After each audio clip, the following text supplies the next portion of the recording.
Hi everybody, my name is Hannah and this is Pepper and Pine, and I have a project to share with you today. We're in the middle of our bird unit study, and right now I'm showing you the books that we're using for that unit study, and they are going to be the books that we're referring to for today's project. We're going to be making our own DIY trivia cards using our Black & Decker laminating sheets. These are 5mm laminating sheets, so they're pretty thin. I also have our chalk pastels for this project, and they come in a beautiful range of rich colors. You could also use color pencils or watercolors.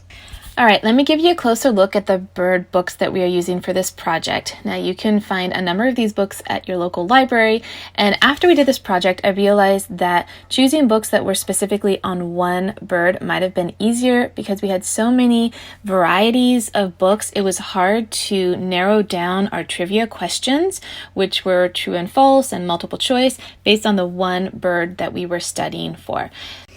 We did manage to do about 6 to 8 trivia cards, so I think we did okay in the end. And this is a project that we can continue to work on throughout the year. It doesn't have to just be during this particular unit study. Okay, so for this project, I am also using my Fabriano watercolor paper. This is 90-pound watercolor paper. I'm going to cut it down in half and then in half again. And once we have our cards, now it's time to choose our birds that we want to do our trivia questions about. And we're going to do our questions first and then our drawings second. So my son had to go through these different books and collect the information for these different birds that we were studying, and then come up with several trivia questions that I'll give you a closer look at the end of this video.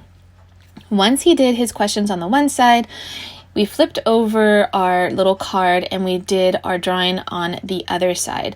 Because we were using our chalk pastels, we had to be really careful because that stuff smudges and it gets all over the place. And so as soon as we were done with a set of 2, we went ahead and laminated them right away just to protect them. All right, so it was a little bit challenging coming up with the questions. I'm really pleased with the questions that my son came up with. This project is inspired by the Professor Noggin's trivia card game, which we really love. So I'm happy that we are able to make our own.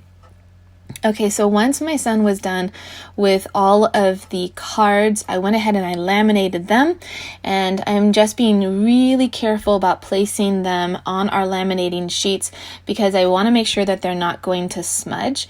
I'm also using my Heidi Swap Mink machine, which is one of my scrapbooking tools, but it is a really awesome laminator. It heats up really fast and it has 5 different temperature settings.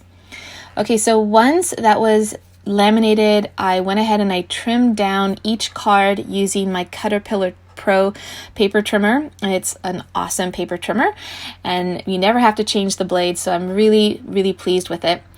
And that's it. It preserves the card because it's laminated, and it makes it really durable. I really like the size. It's a little bit larger than our typical trivia card size, but it gives us enough room to actually write the questions on the back. Now, I have pictures of all of his trivia cards on my website. You can find the link down in the description box below where you can see the front and the back side of each one. I'm really pleased with the way that it turned out, and it's a great addition for our unit study. Okay, so if you want to check out some of the other videos in our owl or bird unit study, you can tap on the screen right now. If you want to find out all of the materials that we use for this project, you can find a link down in the description box that takes you over to my website for the blog post that accompanies this video. And if you want to see how our homeschool is progressing on a daily basis, you can find me on Instagram at Pepper and Pine.